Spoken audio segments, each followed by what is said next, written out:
Lord. ఈ రోజు దేవుని జీవవాక్యం దినవృత్తాంతములు 2వ గ్రంథము 15వ అధ్యాయము 7వ వచనము. మీరు బలహీనులు కాక ధైర్యం వహించుడి, మీ కార్యము సఫలమగును. 2 Chronicles chapter 15 verse 7. But you take courage, do not let your hands be weak, for your work shall be rewarded. ఈ మాటలు ప్రవక్త అయిన అజర్యా రాజు అయిన ఆసాకుకు ప్రకటిస్తున్నాడు. నీవు దేవుడైన యెహోవా పక్షంలో ఉంటే ఆయన నీ పక్షంలో ఉంటాడు. నీవు ఆయన యొద్ద విచారణ చేస్తే ఆయన నీకు ప్రత్యక్షం అవుతాడు. ఒకవేళ ఆయనను విసర్జించిన ఎడ్ల ఆయన మిమ్మును విసర్జించును.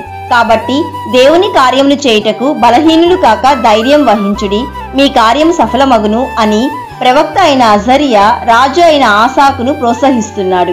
ప్రియ సహోదరి సహోదరుడా, ఈ రోజు మీరు బలహీనులు కాక ధైర్యం వహించుడి, మీ కార్యము సఫలమగును అని యేసయ్య నిన్ను ధైర్యపరుస్తున్నాడు. నీవు ప్రతి ఆదివారం చర్చికి వెళ్తున్నావు, దైవజనుల ద్వారా వాక్యం వింటున్నావు, నీవు దేవునితో మంచి సంబంధం కలిగి ఉన్నావు. అయితే శోధనలు వచ్చినప్పుడు, అనుకున్న పని చేయలేనప్పుడు, మొత్తం వ్యతిరేకంగా మారిపోయినప్పుడు నీకు దేవుని మీద ఉన్న భక్తి నిన్ను నిరుత్సాహపరుస్తుందా, కృంగదీస్తుందా? అలాంటప్పుడు నీవు ధైర్యం తెచ్చుకో.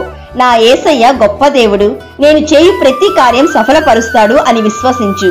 ఎన్నిసార్లు ప్రార్థన చేసినా జవాబు దొరకని నీకు నీ ప్రార్థన నిన్ను బలహీనపరచకూడదు. నీ విశ్వాసం నీకు ధైర్యం పుట్టించాలి. మళ్ళీ నేను ప్రార్థన చేస్తాను అని చెప్పాలి. తప్పకుండా నీ ప్రార్థనకు యేసయ్య జవాబిస్తాడు, నీ కార్యము సఫలమవుతుంది. So my dear friend, be strong and courageous.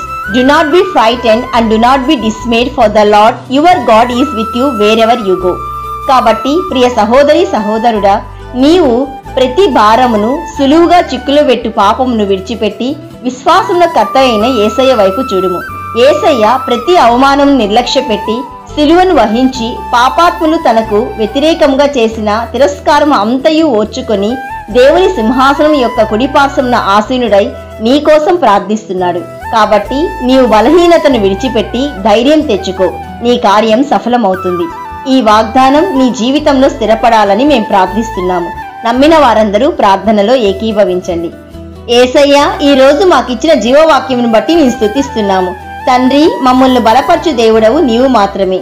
ఈ రోజు జీవవాక్యం వింటున్న ప్రతి ఒక్కరి కార్యమును మీరు సఫలపరచుమని ఆలోచనకర్త అయిన యేసయ్య నామంలో అడుగుచున్నాము తండ్రి. ఆమెన్. God bless you.